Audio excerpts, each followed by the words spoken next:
it a problem per se, more of a collection.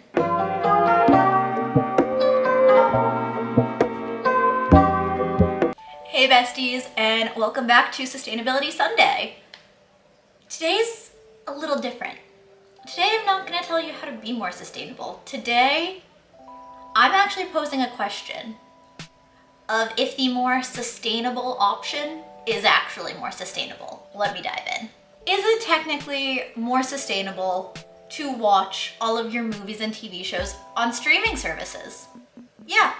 If you're not going out buying movies, buying DVDs, buying Blu-rays, you're not creating more waste. Is it a smart idea though? Maybe it's just me because I've been burned in this situation, or because my fiance is huge on physical media. But I honestly think that physical media is the better option to the sustainable option. Everyone remembers the great 2023 Looney Tunes versus HBO Max debacle, right? HBO Max finished production of the Coyote vs. Acme movie, which was about Wile E. Coyote. They finished it. It was done. It was ready to go. And then they shelved it. Let me reiterate, this is a movie that was done. It wasn't in pre-production. It wasn't in production. It got approved. It got made. It got edited. It was ready to be released. And then they shelved it. They just canned it. They just said, no, we're not releasing this. Sorry, not sorry. The Gossip Girl reboot, which I feel like I'm the only person that actually enjoyed, but that's a Max exclusive. According to my fiance, they deleted it, but I just saw it on Max the other day. But I guess they took it down for a little bit and just put it back up, I guess. Don't quote me on that, that's what my fiance told me. I don't believe that was ever released on DVD. So like if they remove that, there's no way to see that again unless you go through illegal sources, which I will not advocate for publicly. But if you're gonna go for the illegal sources, you're gonna do it regardless of what I say. Streaming services have burned me so much in the past. What was the biggest burn that they've done, you ask? I'm still angry over it. Let's go back in time. 2011, the world was an easier place.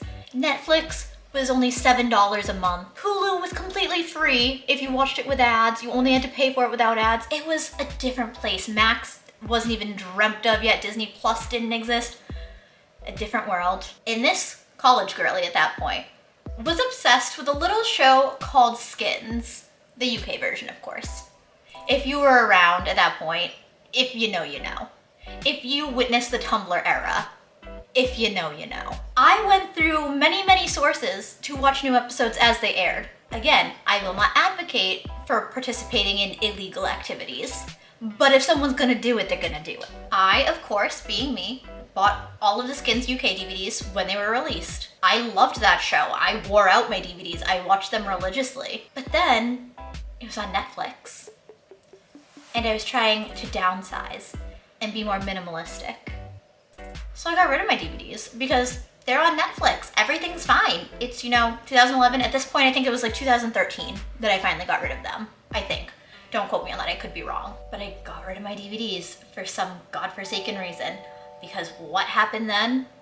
Skins is not streaming anywhere in the US. Not a single source is streaming Skins UK. And you know what? Those DVDs, they're out of print. As a side note, if anyone happens to have Skins UK DVDs and they're over the show, send them your girl's way, because I would do anything to introduce my fiance to that show. Anything. I miss that show so much. Same thing, honestly, happened with How I Met Your Mother. I had a handful of seasons, not all of them, but I had a couple of seasons on DVD. Wore those DVDs out. But it was on streaming. Everything was great. I could watch it on streaming. And then they took it off streaming. I got rid of the DVDs because I thought it would be on streaming before they decided to just get rid of things from streaming left and right. When they took it down, I shed a tear that day. Never fear, it's back on streaming. Plus, I bought the complete series anyways, so no big problem there. But that was a rough time there when they decided to just take it off streaming. I watched a lot of what you would call obscure shows while I was growing up. Some of my favorites, Flight 29 Down, Blake Halsey High, The Babysitter's Club, the series, the original one. One of my favorites was On the End. It was called The Best Years. Such a good show. Also Beyond the Break. Hi, I was raised on the N and Discovery Kids. Those were my channels. Also my favorite reality show of all time, Pretty Wild on E. Such a good show. And now I found a few of them on streaming.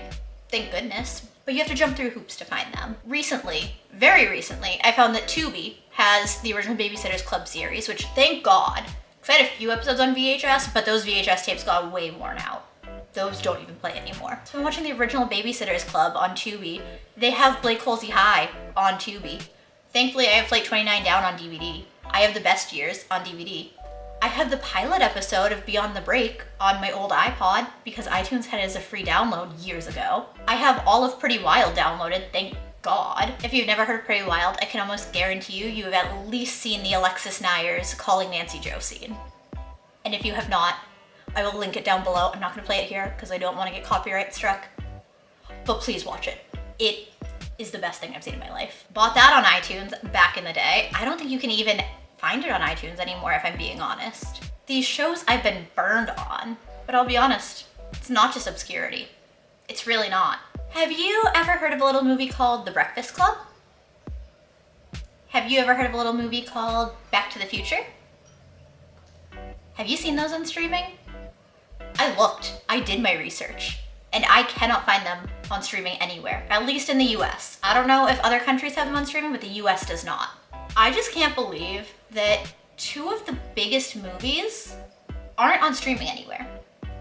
Yes, it's easy to get a copy of The Breakfast Club. You can probably find it for $5 at a thrift shop. Yes, it's easy to get a copy of Back to the Future. But that's not the point. These are iconic movies that don't have any type of streaming release. And DVDs and Blu-rays will only last you so long. I know I'm saying this is all in the US and that Canada is a different story, but literally the Canadian government's website says that DVDs and Blu-rays only have a shelf life of 10 to 20 years. I know that sounds like a long time, but when you actually think about it in the grand scheme of things, it's really not. How long have DVDs been in production? I can show you the exact first DVD that I got, so I can tell you when DVDs started in my house. This was my very first DVD. And I feel like that says so much about me as a person. This is my first DVD, and this came out in 2001. That was more than 20 years ago, which I hate to admit that. That was the first DVD in my house. DVDs had existed long before then, but we didn't have a DVD player. I was playing it on my computer. I have now outlived the lifespan of a DVD. And it's so wild to think that some of these DVDs that I got when I was a kid won't be able to work anymore. Some of them still do. This one still plays. This one's not giving me any issues yet, thankfully. Thankfully. Don't want to jinx myself. But the fact that they have such a short lifespan in the grand scheme of things. People invest in physical media because of the fact that streaming is so, I don't even know how to phrase it. Let's go with unreliable. Plus, you have to subscribe to all the streaming services if you want things. All of them. And even then, tell me where you can find anything Mary-Kate and Ashley on streaming.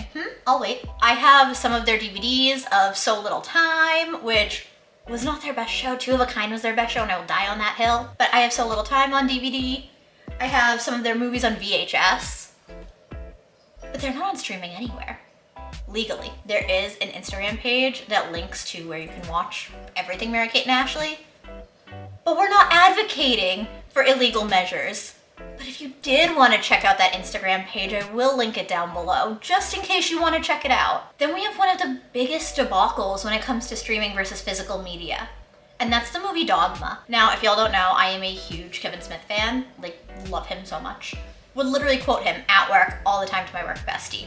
Constantly. Although I did feel old because he was the only other person that understood my Kevin Smith references, and all of the younger people had no idea what I was talking about, and I'm not gonna think about that because it makes me feel old. Shout out to Ricky for always getting my Kevin Smith references though. Thank you, I need that. The movie Dogma is certainly, if you ask most people, one of Kevin Smith's best movies. Unfortunately, he didn't hold the rights to that film. The rights ended up with the Weinsteins.